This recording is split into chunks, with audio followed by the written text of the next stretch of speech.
Bismillahirrahmanirrahim.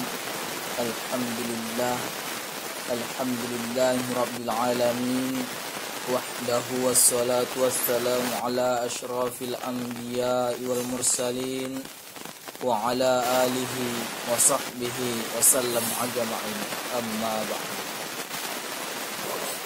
Adapun yang kami hormati selaku dosen pembimbing kami, yaitu Bapak Dr. Andus Haji Swansar Khatib SHMAG. Di sini saya akan melaksanakan UTS, ujian tengah semester, atas nama Syahil Budiman Harahap untuk menyampaikan materi tentang kelompok 1 sampai kelompok 3. Yang materi kelompok 1 itu menjelaskan tentang memahami masa penetapan hukum sejak diutusnya Nabi Muhammad SAW hingga beliau wafat. Perlu kita ketahui, di dalam memahami masa penetapan hukum sejak diutusnya Nabi SAW hingga beliau wafat, perlu kita tahu apa itu sejarah. Yaitu tarikh berarti ketentuan waktu, sebagaimana disebutkan arokha al-kitaba, arrohahahu dan arrohahahu. Maksudnya adalah waqatahu, yaitu menjelaskan waktunya. Pengertian ilmu tarikh adalah ilmu yang mempelajari tentang kisah-kisah waktu terjadinya peristiwa penting yang terjadi padanya, serta pengaruhnya terhadap kehidupan manusia. Sejarah ilmu mencakup latar belakang munculnya ilmu tersebut, fase-fase perkembangannya, kisah hidup para pembawanya, serta buah pemikiran yang mereka sumbangkan demi tegaknya ilmu tersebut. Jika melihat karangan-karangan yang ada, pada umumnya sejarah ilmu ditulis secara global dan singkat, terutama saat mengisahkan peristiwa-peristiwa dan mengisahkan tokoh yang terkenal. Kemudian pada saat mempelajari situasi keilmuan dan pemikiran di masa tertentu.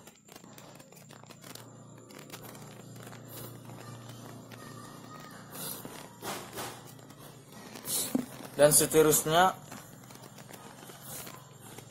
penulisan sejarah, penetapan, penyusunan, dan penjabarannya supaya menjadi sebuah disiplin ilmu tertentu merupakan sebuah pembahasan dan kaidah serta faedah tersendiri. Namun sayangnya hal itu kurang mendapatkan perhatian, sehingga belum pernah ditemukan kitab yang secara sempurna membahas latar belakang munculnya suatu ilmu.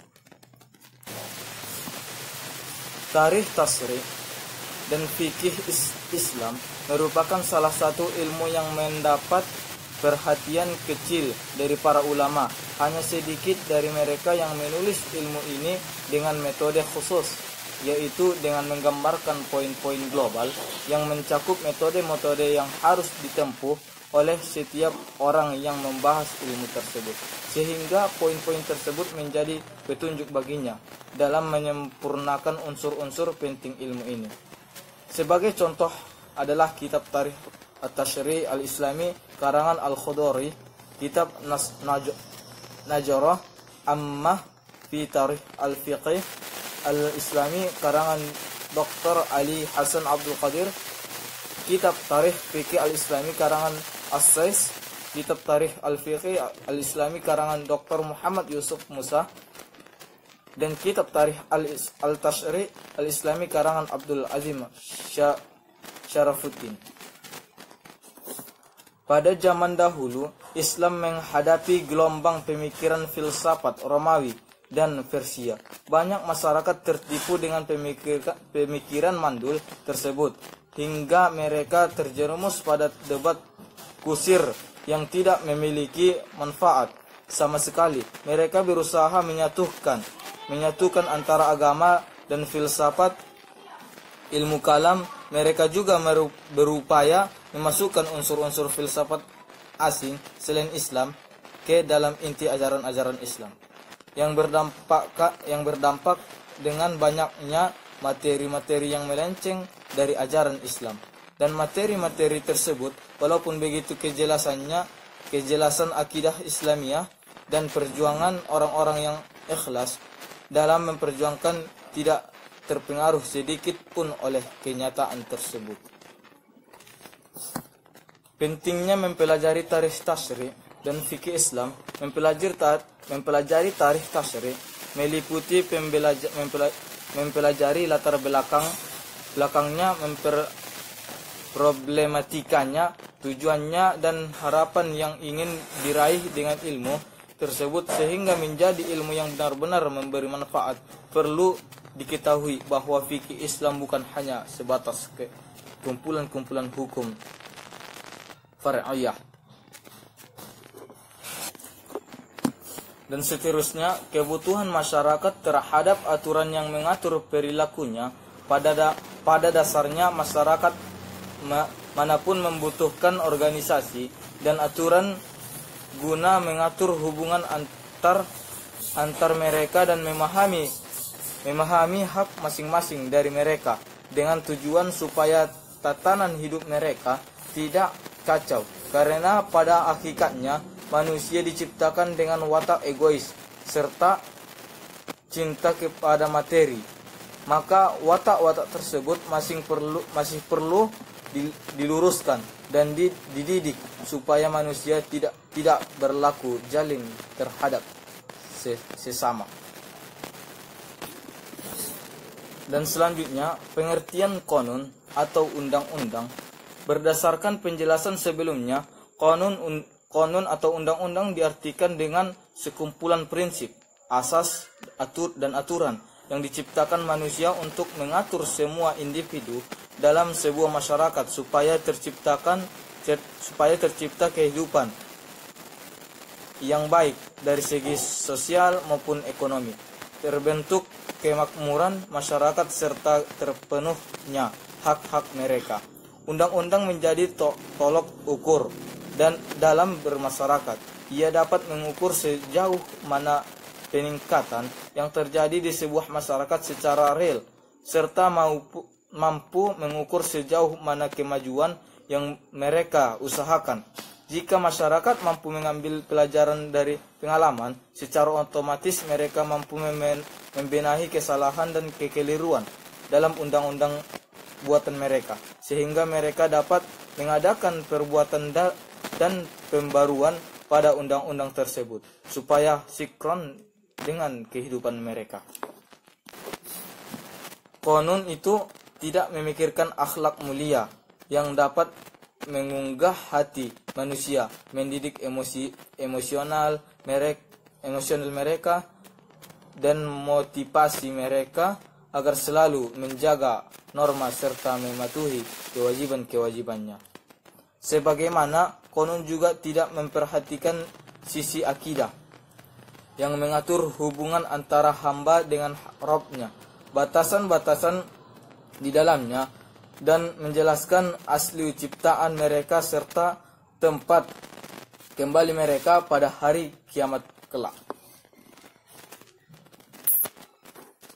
Dan seterusnya, makna syariat dan tasyri'. Asy-syar'i secara bahasa adalah masdar, nama dari kata kerja, syara'a. Sementara tasyri' adalah masdar dari kata kerja, syara'a, menggunakan syaddah. Adapun kata syariah secara bahasa berarti sumber air yang digunakan untuk minum. Kemudian orang-orang Arab menggunakan istilah tersebut untuk menghasilkan jalan yang lurus, dikarenakan sumber air adalah jalan kehidupan dan sebab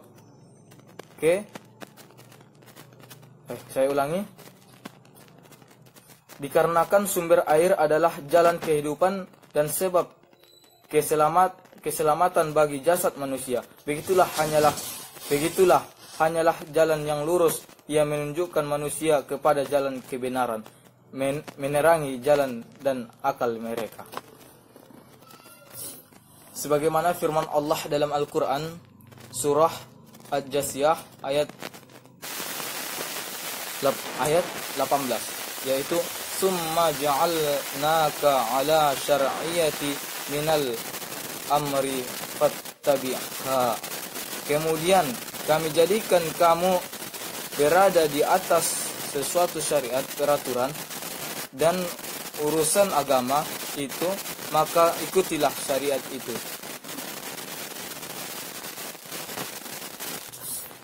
Dan seterusnya, kedudukan syariat Islam di antara syariat-syariat yang telah diturunkan Allah.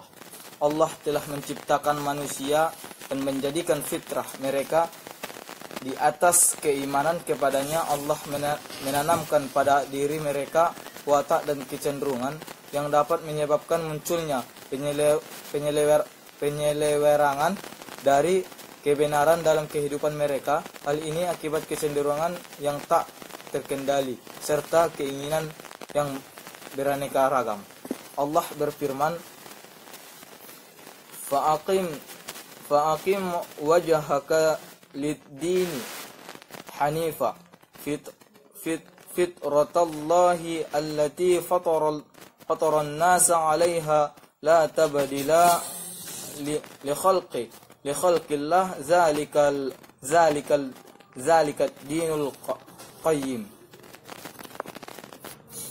Yang artinya, maka hadapkanlah wajahmu dengan lurus kepada agama Allah, tetaplah atas fitrah Allah yang telah menciptakan manusia. Menurut fitrah ini tidak ada perubahan pada fitrah Allah. Itulah agama yang lurus. Surah Ar-Rum ayat 30. Dan materi yang seterusnya yaitu penetapan hukum pada Nabi, pada zaman Nabi.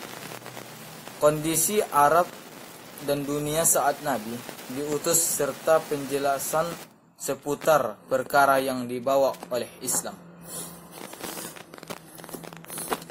Pada abad ke-6 Masehi, sebelum diutusnya Nabi Muhammad SAW di dunia, dipimpin oleh dua negara besar yang letaknya tidak jauh dari Jazirah Arab, yaitu negara Persia yang terletak di sebelah timur laut Jazirah Arab, dan negara Romawi yang membentang di bagian utara dan barat Jazirah Arab. Masing-masing negara besar tersebut memiliki peradaban yang mencakup ilmu, undang-undang dan ideologi yang mereka anut. Di Persia, para Khosrow silih berganti memimpin wilayah yang ada di sekeliling mereka. Mereka membangun peradaban yang mereka namakan dengan peradaban Persia. Negara paling akhir yang memegang tampuk kepemimpinan negara Persia sebelum datangnya Islam adalah negara Sasaniyah. Kepemimpinan Sasaniyah bermula pada tahun 226 Masehi dan berakhir pada tahun 651 Masehi saat kaum muslimin menguasai mereka. Orang-orang Persia dikenal sebagai masyarakat yang suka menyembah fenomena natural. Ajaran-ajaran Zoroaster berdiri atas dasar bahwa ada perbedaan dan perselisihan antara kekuatan-kekuatan yang saling. Oke, selanjutnya saya akan membacakan tentang materi yang kelompok kedua, yaitu sumber penetapan hukum pada zaman Nabi SAW. Yang pertama, Al-Quran. Ar-Raghib berkata dalam kitab Al-Mufaradat, kata Al-Quran pada dasarnya adalah masdar. Kata tersebut memiliki kesamaan sighah dengan kata kufran dan rojhan. Allah berfirman, Inna alaina jam'atu wa qur'anahu fa iza qara'nahu fattabi' qur'anahu. Sesungguhnya atas tanggungan kami lah yang mengumpulkan di dadamu dan membantumu pandai membacanya. Apabila kami telah selesai membacanya, maka ikutilah bacaan ilmu itu. Surah Al-Qiyamah ayat 7. Ibnu Abbas berkata mengenai tafsir ayat di atas, jika telah kami kumpulkan Al-Quran dan menetapkannya di dalam dadamu, maka amalkanlah. Kata Al-Quran menjadi nama khusus untuk kitab yang diturunkan kepada Nabi Muhammad SAW, sebagaimana Taurat adalah nama kitab yang diturunkan kepada Nabi Musa dan Injil merupakan nama kitab yang diturunkan kepada Isa. Sebagaimana ulama berkata, dari seluruh kitab yang Allah turunkan, hanya kitab yang diturunkan kepada Nabi Muhammad SAW saja yang menyandang. Penetapan hukum di Mekah. Akidah merupakan esensi syariat seluruh nabi yang diutus oleh Allah.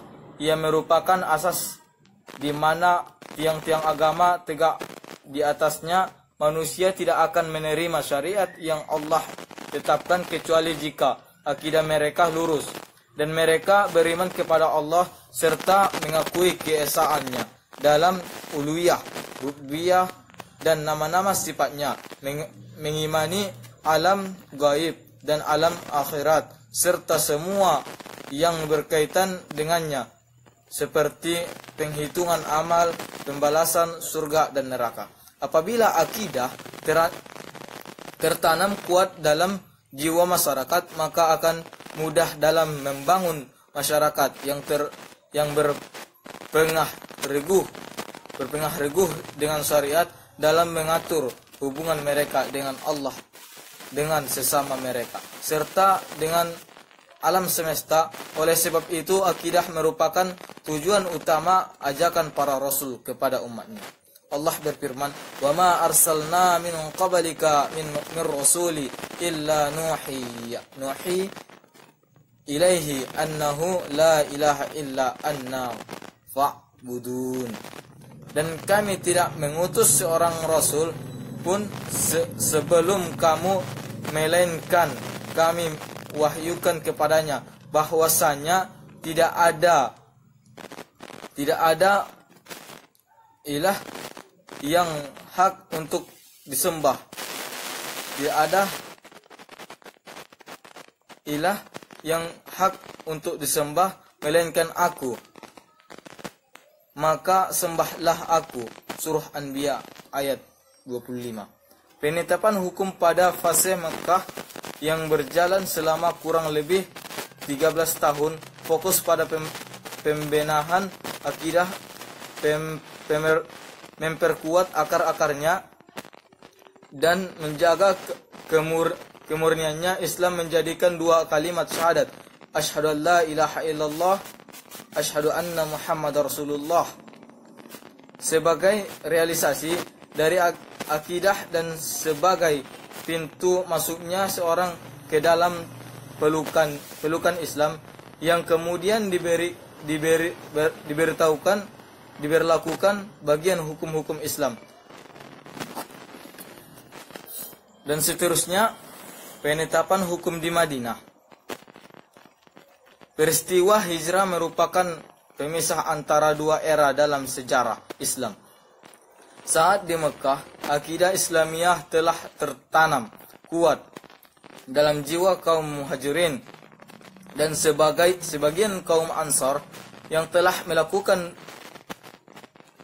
bayat. Di sanalah mulai terbentuk benih-benih yang menjadi cikal bakal berdirinya masyarakat Islami. Kemudian mereka menjadikan Madinah sebagai tempat untuk menetap dalam rangka mengembangkan benih-benih tersebut. Maka dakwah pun mulai memasuki tahap penerapan secara terorganisir. Penetapan hukum di Madinah mengarah pada pembentukan masyarakat dan menetapkan aturan dalam hal kemasyarakatan. Dan langkah pertama yang diambil oleh Rasulullah SAW dalam membangun masyarakat adalah mempersaudarakan antara kaum Muhajirin dan kaum Ansor, yang dengannya orang-orang Ansor lebih mengutamakan saudaranya dari kalangan Muhajirin atas diri mereka sendiri. Allah berfirman, "Walladzina tabawwa'ud dara wal imana min qablihim yuhibbuna man hajara ilaihim wa la yajiduna fi sudurihim hajatan mimma usu wa yu'thiruna ala anfusihim walau kana bihim khassasah." Dan orang-orang yang telah menempari kota Madinah dan telah beriman Ansor sebelum kalangan mereka Muhajirin, mereka Ansor mencintaimu, orang-orang berhijrah kepada mereka Muhajirin, dan mereka atau Ansor tiada menaruh keinginan dalam hati mereka terhadap apa-apa yang diberikan kepada mereka, dan mereka mengutamakan atas diri mereka sendiri sekalipun mereka dalam kesusahan. Surah Al-Hasyr ayat 9. Dan seterusnya Makkiyah dan Madaniyah. Dalam menggolongkan surat kepada Makkiyah maupun Madaniyah terdapat 3 pendapat ulama. Masing-masing pendapat memiliki sisi pandang yang berbeda-beda. Pertama, dilihat dari segi waktu turunnya surah Al-Makkiyah. Surah Makkiyah adalah surah yang diturunkan sebelum hijrah, meskipun diturunkan di luar Makkah. Sementara Madaniyah adalah surat yang diturunkan setelah hijrah, meskipun diturunkan di luar Madinah. Oleh karena itu, surat yang diturunkan setelah hijrah di Makkah, di Arab ataupun di tempat-tempat selain keduanya, maka ia masuk dalam golongan Madaniyah. Contohnya adalah ayat-ayat yang diturunkan pada saat Fathu Makkah ataupun Haji Wada. Contohnya adalah firman Allah berikut, "Al-yawma akmaltu lakum dinukum wa atmamtu alaikum ni'mati raditu likumul islam dina." Pada hari ini telah kesempurnakan untuk kamu agamamu, dan telah kucukupkan kepadamu nikmatku, dan telah kuridhoi Islam sebagai agama bagimu. Surah Al-Madaniyah, Al-Maidah ayat 3. Ciri Makkiyah menyeru kepada tauhid dan memurnikan peribadatan hanya untuk Allah, menetapkan adanya risalah atau syariat, kebangkitan setelah kematian, dan membalas amal dengan ayat-ayat kauniyah, membantah orang-orang musyrik dan mendebat mereka, mematahkan akar-akar penyelewengan mereka dengan bukti-bukti rasional, menyebutkan perkara hari kiamat beserta kedahsyatan neraka serta siksanya, dan juga surga bersatu.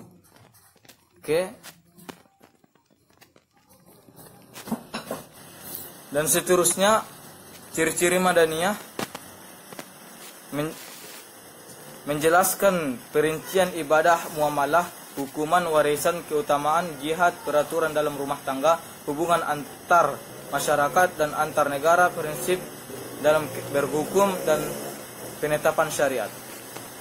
Menyampaikan kepada ahli kitab baik Yahudi maupun Nasrani, dan mengajak mereka untuk memeluk Islam, dan menjelaskan penyimpangan mereka dari ajaran Al-Quran, dan penolakan mereka terhadap kebenaran, serta penentangan mereka terhadap ajaran yang diturunkan disebabkan oleh kedurhakaan mereka.